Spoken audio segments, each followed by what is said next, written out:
Assalamualaikum warahmatullahi wabarakatuh. Selamat pagi anak-anak. Bagaimana kabar kalian hari ini? Semoga kalian hari ini selalu tetap sehat dan penuh semangat. Nah anak-anak, sebelum materi kita mulai, mari kita berdoa dulu. A'udzu billahi minasy syaithanir rajim. Bismillahirrahmanirrahim. Raditu billahi rabba wa bil islami dina wa bi Muhammadin nabiyyan wa rasula. Rabbi zidni ilma warzuqni fahma waj'alni min ibadikas sholihin. Hari ini kita akan belajar tentang kisah keteguhan Nabi Ibrahim alaihissalam. Nabi Ibrahim adalah ayah dari Nabi Ismail, orang yang pertama membangun Ka'bah yang menjadi kiblat orang Islam. Nabi Ibrahim alaihissalam adalah salah satu nabi yang sangat disayangi oleh Allah Subhanahu wa taala karena keteguhan hatinya dalam mempertahankan ketauhidannya dan ketaatannya, sehingga beliau mendapat julukan Khalilullah, yaitu artinya kekasih Allah Subhanahu wa taala. Nabi Ibrahim alaihissalam diutus oleh Allah Subhanahu wa taala di suatu negeri yang penduduknya mayoritas menyembah berhala. Bahkan ayahnya sendiri yang bernama Azar menggantungkan hidupnya dengan menjual patung yang nantinya buat disembah oleh orang-orang kafir Quraisy. Pada suatu hari, Nabi Ibrahim diperintahkan ayahnya untuk menjual patung kepada kaum kafir Quraisy. Karena Nabi Ibrahim adalah anak yang sangat patuh dan taat kepada orang tua, maka beliau melaksanakan perintah dari orang tuanya. Namun, dalam perjalanan, Nabi Ibrahim membuang patung-patung tersebut ke dalam jurang. Hal ini menunjukkan bahwa keteguhan hatinya untuk mentauhidkan Allah Subhanahu wa taala mengalahkan apa yang menjadi sesembahan orang tua dan nenek moyang terdahulu, yaitu menyembah berhala.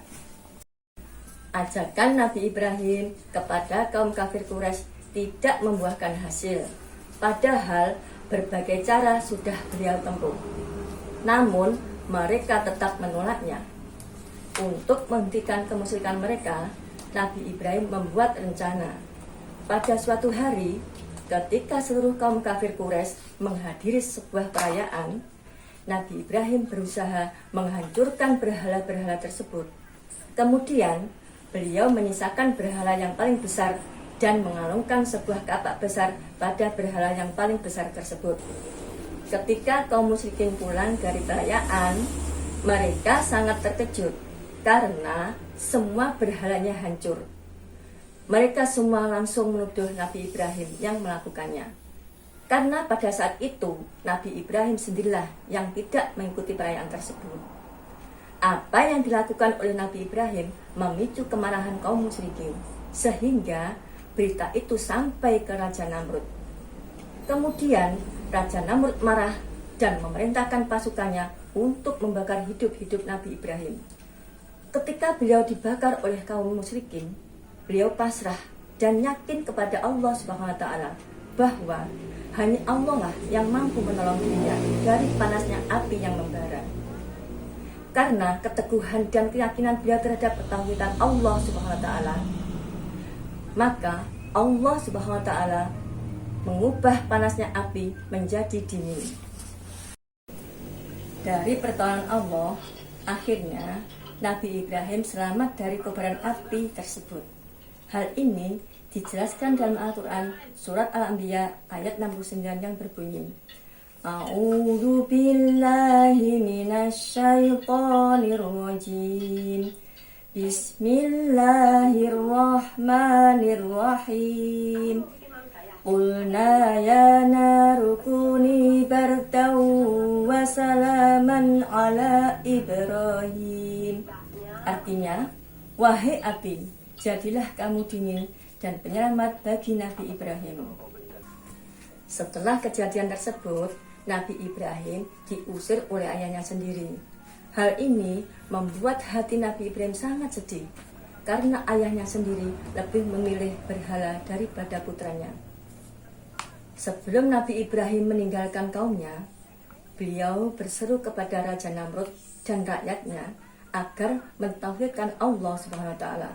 Namun, ajakan beliau ditolak oleh Raja Namrud yang bersikeras mengaku bahwa dirinya adalah Tuhan. Dan akhirnya Allah SWT mendatangkan azab kepada Raja Namrud dan pengikutnya. Keteguhan Nabi Ibrahim alaihissalam terhadap Allah SWT patut kita teladani.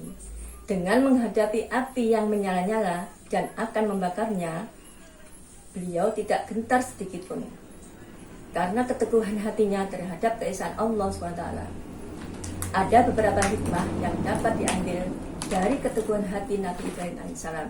Antara lain, 1.